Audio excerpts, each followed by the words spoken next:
আসসালামু আলাইকুম viewers, welcome back to my another video. তো আজকের এই ভিডিওতে আমি আপনাদের ধারণা দেব ব্যাটারিগুলো কীভাবে আপনারা ব্যবহার করলে ব্যাটারিগুলো নষ্ট হয়ে যায় সেটি সম্পর্কে। তো দয়া করে সম্পূর্ণ ভিডিওটি দেখুন, ভিডিওটি কোনো প্রকার স্কিপ করবেন না, নাহলে আপনারা কিছুই বুঝতে পারবেন না। তো আপনারা দেখতে পাচ্ছেন আমার হাতে এখানে মোবাইলের ব্যাটারি আছে এবং লিথিয়াম ব্যাটারি আছে 18650 মডেলের, এবং এখানে এসিড ব্যাটারিও আছে। এই ব্যাটারিগুলো মূলত আমরা যে কোনো সার্কিট ব্যবহারের ক্ষেত্রে, সার্কিট তৈরির ক্ষেত্রে সাধারণত এই ধরনের ব্যাটারিগুলো ব্যবহার করে থাকি। লিথিয়াম ব্যাটারিগুলো বা মোবাইলের ব্যাটারি অথবা যে এসিড ব্যাটারিগুলো আছে সেগুলো ব্যবহার করে থাকি। তবে আমাদের ভুল কানেকশনের জন্য ব্যাটারিগুলো কিন্তু লাইফ টাইম কম হয় এবং সেগুলো নষ্ট হয়ে যায়। তো আজকে আপনি দেখতে পাচ্ছেন আমি এখানে দুটো ব্যাটারি একসাথে কিনে নিয়েছি। আমরা কীভাবে কানেকশন করি দেখুন।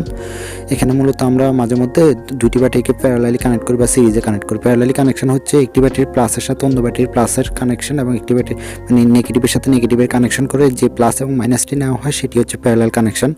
তো এখানে দেখুন একটি ব্যাটারির ভোল্টেজের একটু পার্থক্য হয়ে থাকে। আপনাদের আগে ভোল্টেজের বিষয়টি বুঝিয়ে দিই। ভোল্টেজ হচ্ছে বিভব পার্থক্য। মনে করুন একটি গ্লাসে পানি সম্পূর্ণ ফুল আছে এবং অন্য গ্লাসে পানি অল্প একটু আছে। তো এই যে এখন যদি মাঝখানে আমি কানেক্ট করে দিই দুটো গ্লাসের মধ্যে, যে চাপটা তৈরি হবে একটি গ্লাস থেকে অন্য গ্লাসে পানি যাওয়ার যে চাপটা তৈরি হবে এটা হচ্ছে বিভব পার্থক্য। তো এটা ব্যাটারির ক্ষেত্রে এটাকে ভোল্টেজ বলা হয় আর কি, ভোল্টেজ বা বিভব পার্থক্য।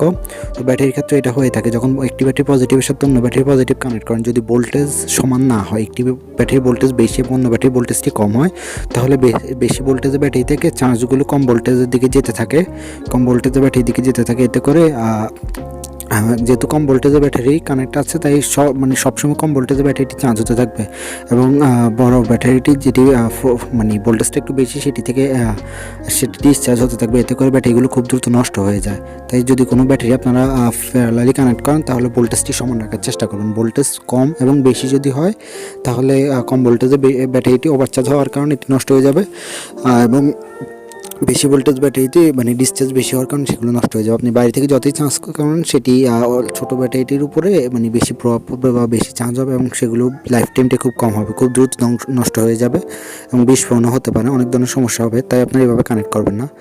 এবং এটি গেল প্যারালাল কানেকশন। এবং সিরিজে কানেকশনের ক্ষেত্রে এই ধরনের সমস্যা হয়ে থাকে। আপনারা যারা সিরিজে কানেকশন হচ্ছে একটি ব্যাটারির পজিটিভের সাথে অন্য ব্যাটারির নেগেটিভ কানেক্ট করে, তাহলে একটি ব্যাটারি থেকে পজিটিভ এবং অন্য ব্যাটারি থেকে নেগেটিভ না হয়, এটি হচ্ছে সিরিজ কানেকশন। আর প্যারালাল হচ্ছে পজিটিভের সাথে পজিটিভ এবং নেগেটিভের সাথে নেগেটিভ।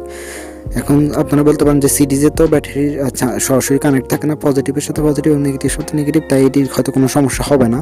হ্যাঁ, যতক্ষণ এইভাবে থাকে ব্যাটারিটি পড়ে থাকলে সমস্যা হবে না। তবে ব্যাটারিটি যদি ভোল্টেজ বেশি এবং কম ব্যাটারি দিয়ে আমরা যদি সিরিজ কানেকশন করি এবং ব্যাটারিগুলো কোনো সার্কিটে ব্যবহার করি, তখন গিয়ে যতক্ষণ এগুলো ইউজ হবে তখন একটু সমস্যা হতে পারে।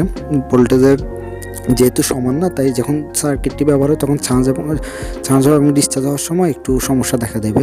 তো বেশি ভোল্টেজের যে ব্যাটারিটি সেটি থেকে ঠিকভাবে ডিসচার্জ না হতে পারে, এবং কম ভোল্টেজের যে ব্যাটারিটি সেটি ডিসচার্জ হয়ে একদম ডাউন হয়ে যেতে পারে, এতে করে সমস্যা দেখা দেবে। তো এই কারণে যখন কোনো ব্যাটারি প্যাক তৈরি করবেন আপনারা ব্যাটারি প্যাকটি চেষ্টা করবেন সেগুলোকে সমান ভোল্টেজে রাখার জন্য। ভোল্টেজটা অনেক ইম্পর্টেন্ট, কারেন্টটা পরে বা এম্পিয়ার পরে, কিন্তু আপনারা ভোল্টেজটা সমান রাখার চেষ্টা করুন। 4 ভোল্ট হলে 4 ভোল্ট, 6 ভোল্ট হলে 6 ভোল্ট, আপনার যত ভোল্টে হয় না কেন আপনারা সমান ভোল্টেজের দুটো ব্যাটারিকে প্যারালালি কানেক্ট করার চেষ্টা করবেন বা সিরিজে কানেক্ট করার চেষ্টা করবেন। তারপর গিয়ে আপনার ব্যাটারি প্যাক তৈরি করে সেগুলোকে বিভিন্ন সার্কিটে ব্যবহার করেন, সমস্যা হবে না। আপনারা দেখতে পাচ্ছেন আমি এখানে একটি 12 ভোল্টের ব্যাটারি প্যাক তৈরি করেছিলাম। আমি প্রথমে মোবাইলের ব্যাটারি দিয়ে বানানোর চেষ্টা করি, কিন্তু পরে দেখি যে মোবাইলের ব্যাটারি দিয়ে বানালে ব্যাটারি প্যাকটা খুব দ্রুত নষ্ট হয়ে যাবে, কারণ এখানে ভোল্টেজটা সমান ভোল্টেজে মোবাইলের ব্যাটারি পাওয়া যায় না। আমার কাছে অনেকগুলো মোবাইলের ব্যাটারি আছে, তবে সেগুলো ভোল্টেজ আলাদা আলাদা। তাই আমি এরকম 18650 ব্যাটারি দিয়ে প্রথমে প্যারালালি এবং পরে সিরিজে কানেক্ট করে এরকম একটি ব্যাটারি প্যাক তৈরি করি। এই ব্যাটারি প্যাকটি কীভাবে তৈরি করি সেটি সম্পর্কে জানতে হলে ডিসক্রিপশন বোর্ডে লিঙ্ক দেওয়া থাকবে, সেই ভিডিওটি আপনারা দেখে আসতে পারেন।